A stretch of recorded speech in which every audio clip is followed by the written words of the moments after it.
Abasova publications, particularly in the areas of artificial intelligence in higher education, linguistic change, and language pedagogy, have been featured in focus index journals and leading international platforms. She has also successfully led translation projects under the auspices of global events such as COP29, exemplifying her versatility as a scholar and language expert. Today, we are truly fortunate to have her among us. Her session promises to be an enriching and transformative experience, especially as we navigate the evolving dynamics of teaching, research, and technology integration in education. Once again, I extend a warm welcome to Dr. Milana Abasova and to all the enthusiastic participants who have joined us today. Over to Dr. Lalita ma'am, the story of the Department of English.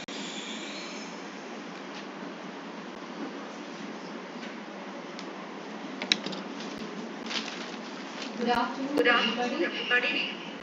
On behalf of Dr. Delvia University College of Arts and Science for Women in India, I own the privilege to welcome our correspondent, chairman, principal, and all the participants. My hearty welcome to the members of the Indian Federation of University Women Association and University Women's Association of Madras. I offer a warm welcome to the resourceful, learned, and spirited academicians from around the globe who have condescended to give their acceptance to be the speakers instantaneously.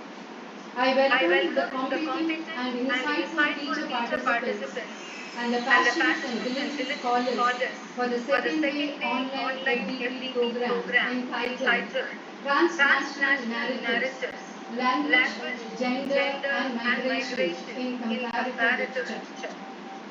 The faculty development program has been planned, keeping in mind the researchers who look for a rapidly evolving and still underexplored field.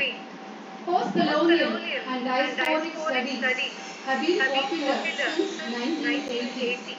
Transnational feminism, connecting migration and gender, has been popularized by Chandra Mohanty and Spivak, we all know that.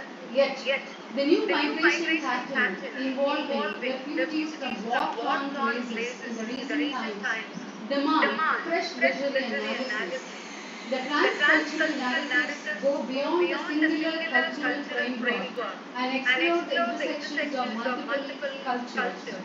The transcultural narratives, due to its advantageous position of breaking the borders and frontiers, talk about the transformative identities, hybridity, challenging the dominant narratives while dealing with concepts like queer diaspora, cross-cultural analysis of comparing migrant literature from different regions, digital transculturalism, and climate migration, linking displacement and ecological crisis. Transnational history of migrants, especially political refugees, offers scope to know the stories of diaspora, exile, displacement, deterritorialization, etc. Migrant literature or migration literature provides scope for the global outlook of contemporary literature as these works are imbued with cosmopolitanism, multiculturalism, trauma, memory, and the complexity of the concept of home. Such literature also reshapes gender roles. Multilingual voices become counter-hegemonic tools for empowerment. Marginalized voices, especially the literature of the minority women and the indigenous writers, challenging the mainstream stereotype of otherness discourse, will foster empathy and understanding across cultural divide. We all know that Linda Thingiver's indigenous methodologies, which might prove useful to strengthen the voice of the fourth world, to drive out the colonial biases and include indigenous epistemologies. Digital diasporas, moving beyond global and local, are certain areas of interest for researchers.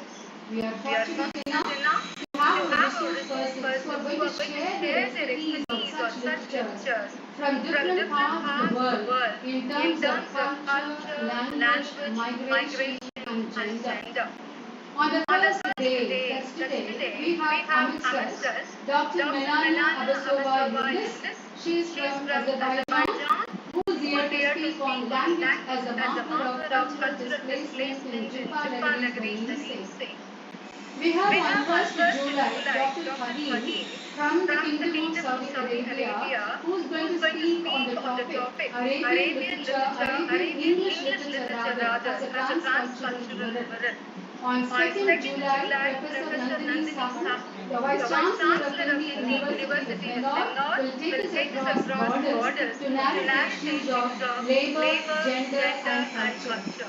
On 3rd July, Dr. Gunit Benzid from Oman is going to highlight on Indian and South Korean literature in terms of transcultural perception, incorporating assimilation and acculturation.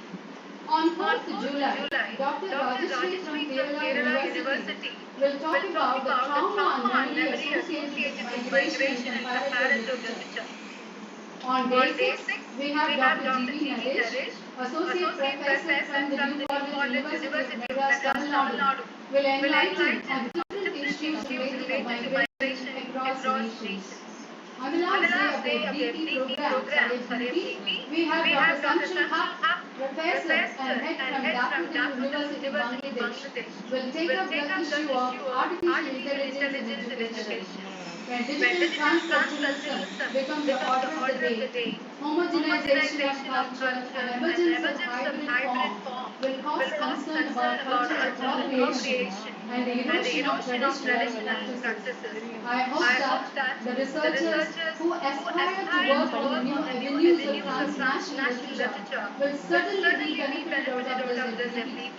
Similarly, the educators can find scope to introduce the new world literature into their autonomous curriculum. So, I hope this will be really a useful journey. Have a great academic journey. Thank you all. Now, I request Dr. Nayana to take up the session.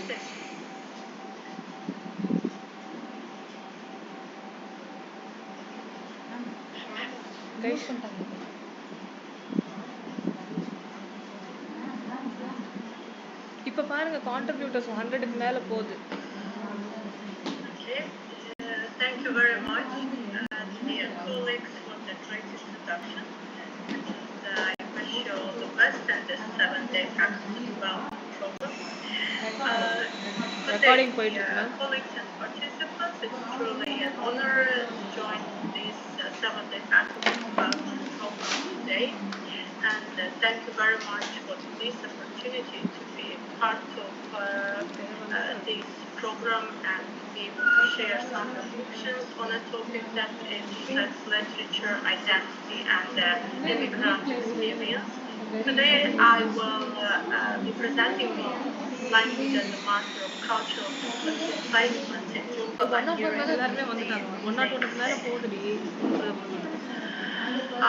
So I believe that many of you are already familiar with the namesake, a powerful novel by Jumpa Lahiri that follows the life of Gangohi, the American son of Indian immigrant Ashima. While the novel touches on many themes such as identity, loss, love, and generation tension, and it tells the story of migration and displacement shown through a deeply personal lens. So Ashima and Ashok leave Calcutta for a new life in the United States and bringing with them not only their belongings, but also their language, culture, and memory. However, what unfolds is not simply an immigrant success story, it's a narrative of emotional and cultural dislocation of feeling alien in new land. And one of the most powerful ways this displacement is revealed is through language. So, cultural displacement. What's cultural displacement? Let's begin with this brief definition of cultural displacement. It refers to the feeling of not belonging, of experienced by people who move from one culture to another voluntarily or by necessity. It is the emotional and psychological effect of being caught between two worlds. One is the homeland, and the other one, the homeland with its traditions and language, and the other one is the host country with its different values and இதை codes. Start பண்ணலாம் பண்ணிக்கோங்க. Then இல்ல ma'am record ஆயிட்டு தான் language இருக்கு. as a marker of success. So language is more than vocabulary and grammar. It is the essence of how we belong and how we express love, sorrow, then identity and home. For individuals cross borders either by choice or necessity, language often um, language often becomes the most visible sign of their betweenness. It reflects the tension between they come from, right, and where they are trying to belong.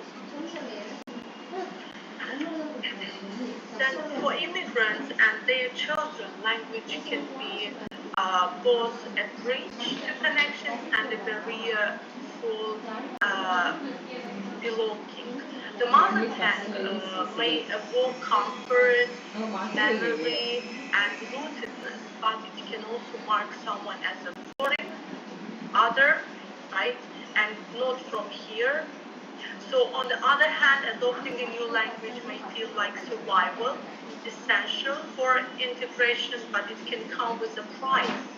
The slow fading of ancestral ties, the guilt of forgetting, and the emotional labor of translation, not just of words, but itself. Jhumpa Lahiri captures this beautifully in the namesake. Through the Ganguly family, she shows how language both connects and divides, how it marks difference, memory, and belonging across generations. Ashok and Ashima, who immigrate the main characters of this novel, who immigrate to the United States from Calcutta, carry their Bengali language as a sacral link to home. Yet in America, Bengali becomes private, something spoken only in the safety of their home, while English, that's natural, of course, in that case, dominates the world outside. Their children, especially Gober, grow up navigating these linguistic worlds. Fluent in English, hesitant in Bengali, caught in a space where neither language fully captures who he is. Language as a namesake isn't just about what is spoken. It's also about what is left unsaid. Because the silences between characters, especially cross generations, is balance. Whether it is Ashima struggling to express her grief in a language that is not her own, or Google realizing the weight of his father's name only after his death. Language, or the absence of it, becomes a powerful marker of cultural displacement. So let me take on a journey with these 5 powerful ways that Jhumpa Lahiri uses the language. They are bilingualism, names and pronunciation, lack of vocabulary for emotion, generational gaps in language, silences, and code switching. So bilingualism as division. The Ganguly speak Bengali Excuse at me, home ma'am? and at home. Yes, please. Yes, ma'am. The slides are not moving. Really? Yes. But I'm moving them. Can you please check that? Yes. Well, let me see to it again. What about now? Yes, ma'am. We are in slide 5. Yeah? Yes, yes. right now. Yes. Yeah, thank you, ma'am. Okay. More than welcome. And I'm changing to the next slide. Is it fine? We are still on slide 5, ma'am. Ah, that's not good. Okay. Okay, let me do it this way. I will share like this. Yes, Is ma'am. it okay? Yes, ma'am. Now it's working. Okay, good. If the slides are not changed, just let me know. Thank you. Thank you. So the Gangulis, welcome. The Gangulis speak Bengali at home and English outside the home. This dual language use reflects their divided identities. For Ashima, Bengali is a comfort zone, a link to her homeland. For Morgan, who is her son, as you know, of course, if you have read, Bengali often feels foreign or forced. So, Ashima struggles in English. She cannot express herself fully in the new language, and this creates a feeling of emotional exile. At one point, Lahiri writes, for being a foreigner, Ashima believes is a sort of lifelong pregnancy, a perpetual plague, constant burden. This metaphor show how displacement is not temporary. It lives in her daily struggle with language. Even when speaking English, Ashima sings in Bengali. She doesn't feel confident expressing complex feelings in English. She uses it only out of necessity. Lahiri shows her isolation when Ashima calls out for help during labor at the hospital. She presses her palms together and says, please, help.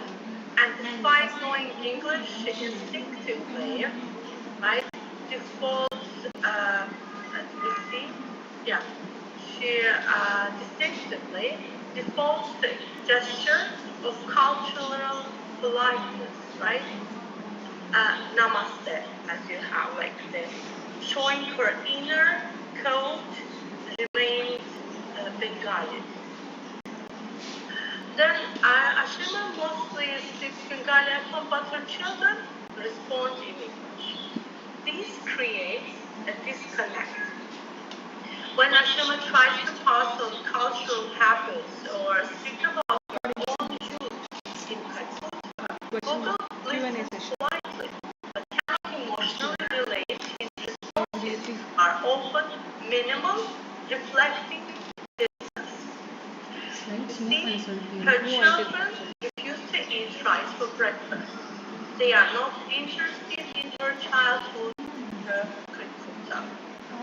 Their refusal is not just of food or stories, it's a rejection of the language and the symbols of her identity. So Gogol grows up fluent in English, which becomes the language of his thoughts, education, relationships, and self-expression. Bengali, by contrast, is used only at home for formalities or tradition and feels emotionally irrelevant to him. He cannot imagine saying I love you in Bengali. It would feel absurd, right? This simple quote reveals the deep truth that Gogol's emotional register exists in English. Bengali doesn't carry his feelings. Instead, it marks a cultural space he cannot enter comfortably. Ma'am, I'm changing the slide.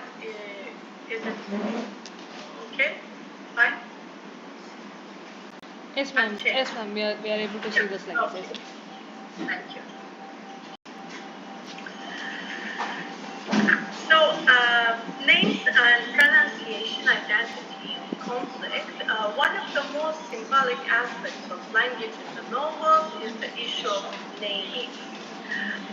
Gogol's name is a constant source of discomfort, named after the Russian author Nikolai Gogol by his father Ashok, who was saved in a train crash while reading Gogol's short stories.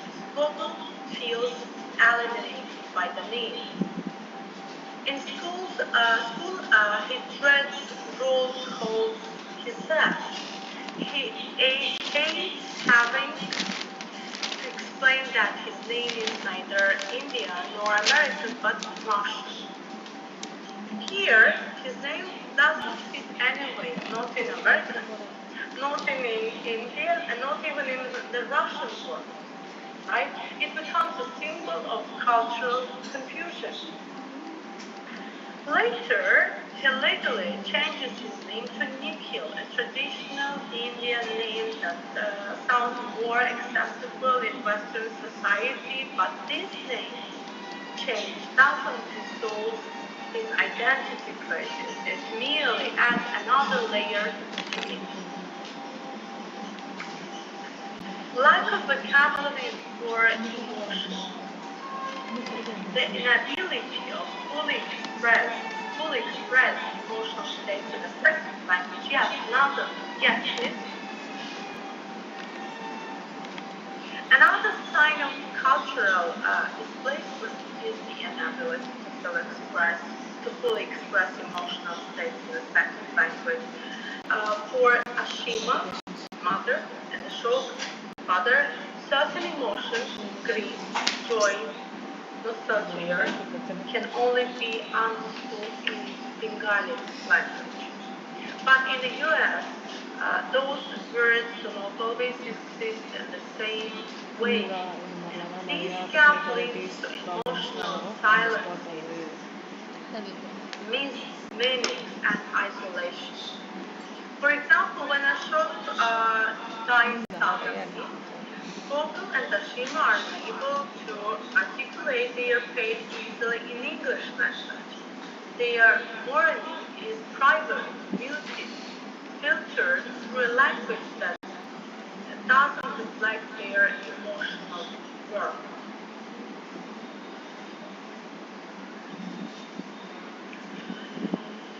Generational gap through language. Gokul and his sister Sonia, they grew up with a different relationship to language than their parents. That is natural, of course. They sing, dream, and joke in English language. Their parents, in contrast, live emotionally in Bengali and even if they function in English. This generational gap is not just linguistic, it is cultural, yes. For example, English, the language in which they are most comfortable, the language in which they feel like themselves. Then they speak to each other in Bengali and to their children in English so as not to confuse them. Ashima, of course, this generation gap is not just linguistic, it is cultural. As already said, Ashima cannot relate to her children's life. When Gogol dates Maxine, an American woman, she cannot express her disapproval or pain directly. Language again becomes a barrier. Silences and code switching. Lahiri skillfully shows how silence itself becomes a kind of language. In emotionally charged scenes, like when Gogol learns about his father's death or when Ashima prepares to leave the US, the characters often say very little. Their silence speaks volumes. It's a linguistic activity that reflects cultural pain. In other moments, characters switch between Bengali and English, often mid-conversation. This code switching is not just functional, it reveals their emotional state can come cultural confusion. However, Jhumpa Lahiri, she tells us code switching is happening without always showing it directly, highlighting it subtly and frequently. For example, calm woman, Ashima says, you know better, of course. Maybe I will mispronounce these words in Indian. Follow luck, she asks, do you like it? Here, code switching happens first, you see.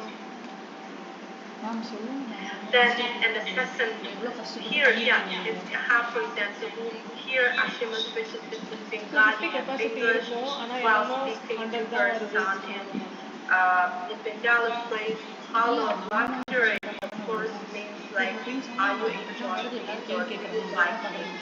If I'm not correct, just you can correct me if I'm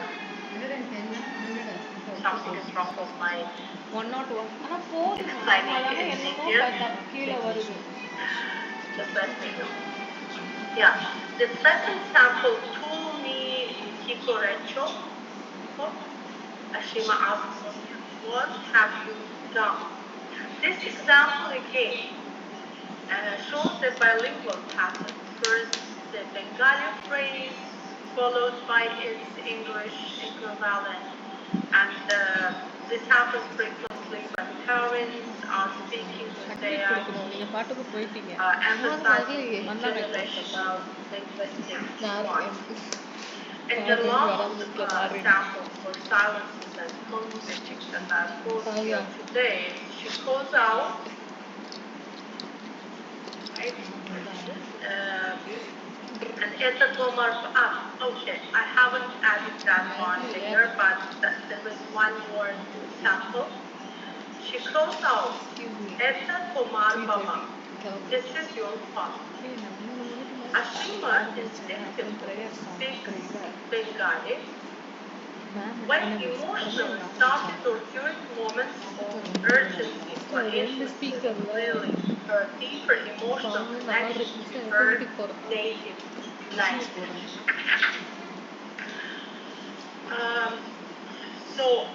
And the last one, language as a loss and recovery, when come to the conclusion, by the end of the novel, when the Gogol reads the collection of short stories given to him by his father, he begins to reclaim his name. And with it, part of identity. That silent act of reading is symbolic. It marks every turn, not to one culture or the other, but an integrated self that acknowledges his dual heritage.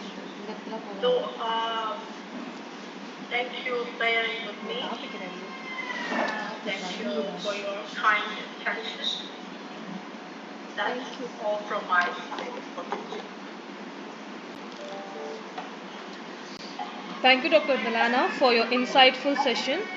We now move on to the Q&A session. The floor is open to questions. If anybody have any questions, you can post it or you can unmute and give out your questions.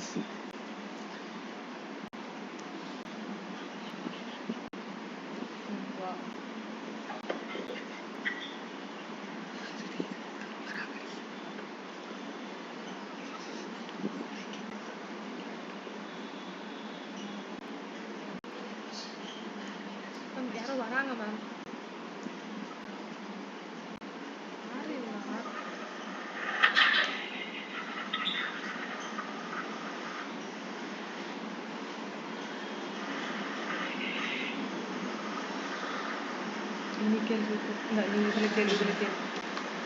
This is Shamita sir.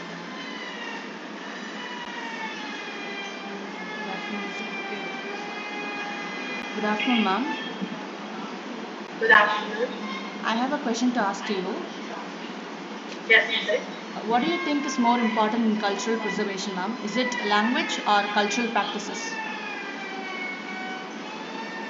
Thank you for your question. Ma'am, for me, it is language because as there is a saying like how many languages, if you know 3 languages, it means you are aware of 3 cultures. If you know 5, it means you know 5, you are aware of 5 cultures. So, and it conveys identity of one culture, of one country, of one nation, its culture, its history, everything related to one country.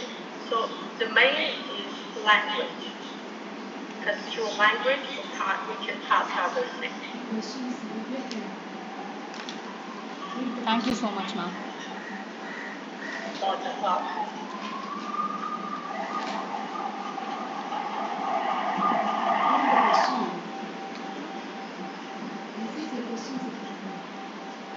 இல்லை ma'am மெசேஜில் இல்லை இல்லை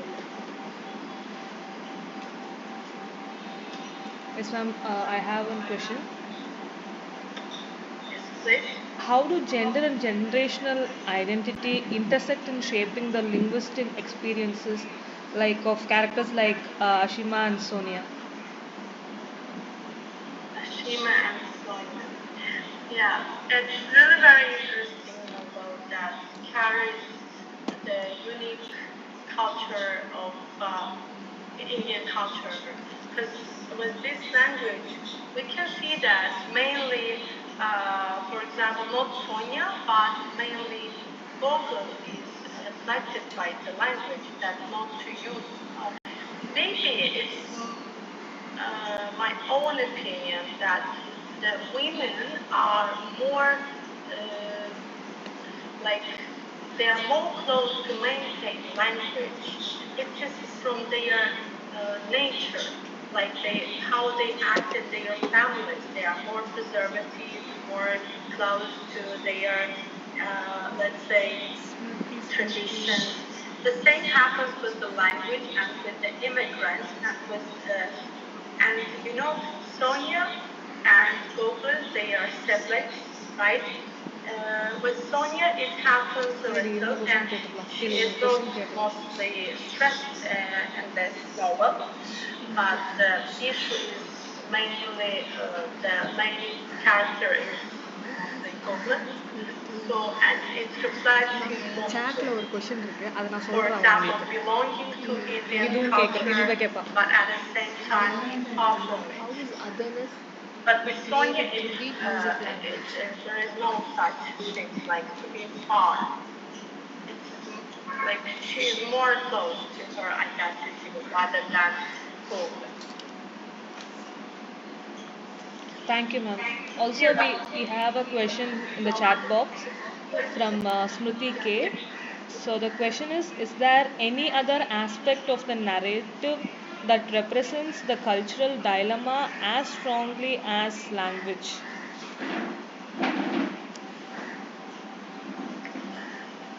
Oh, that's a difficult question to answer. From my perspective, that is the language only. Not any others, because with the language again we can convey our feelings, emotions, our traditions, our culture, identity, and maybe with the actions, with the silence that is shown there in this novel as well.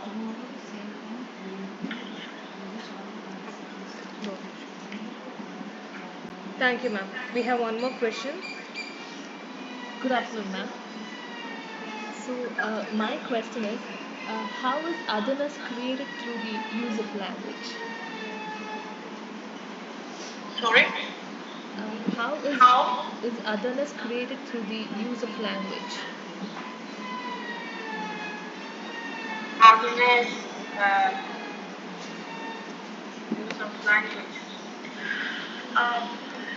You know, in this case, but you know, almost all the novels, if not fictions, they are taken from the life stories, right? And otherness in the novels and in real life, it happens in most cases when you are an immigrant in any country. And in the first period of your, let's say, of one person's migration life, it happens most because don't speak the language you are in, I mean in the country, so you will not be able to integrate to that, let's say, society. So it is kind of, in a way, something like a relationship between. So becoming others or the feeling of others is natural, and it happens in the first period. That's okay. That's okay, and yeah, in this case as well. But it's long lasting for Ashima because she could not get used to the society, to the language, the English language, because she was strongly impressed and impacted with her own culture and identity. And that's what I appreciate in people, preserving their own ethnicity and language.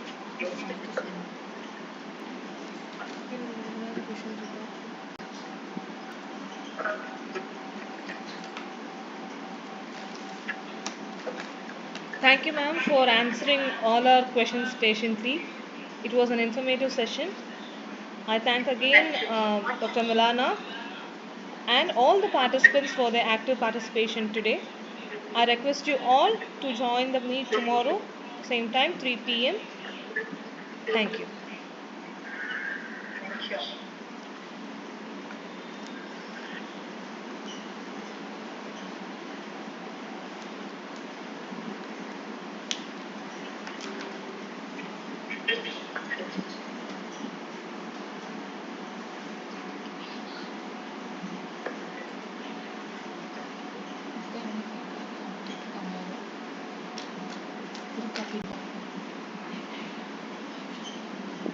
The feedback form will be circulated in the WhatsApp group after every session. Thank you.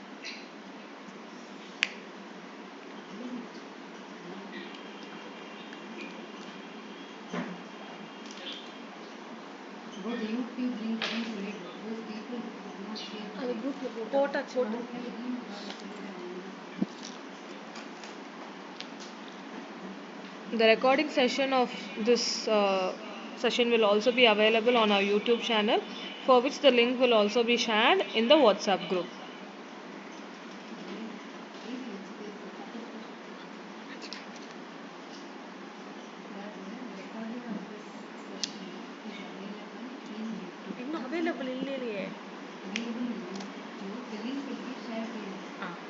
Thank you, ma'am.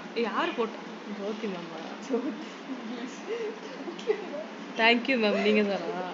நீங்க போடலையா? சரி. Ma'am எல்லாரும் thank you so much கொடுத்துட்டாங்க. Meeting end பண்ணிடவா? நீங்க எதுக்கு thank you சொல்றீங்க?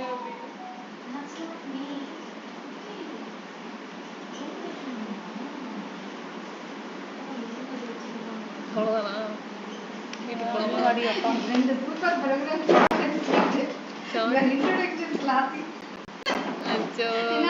சின்னதா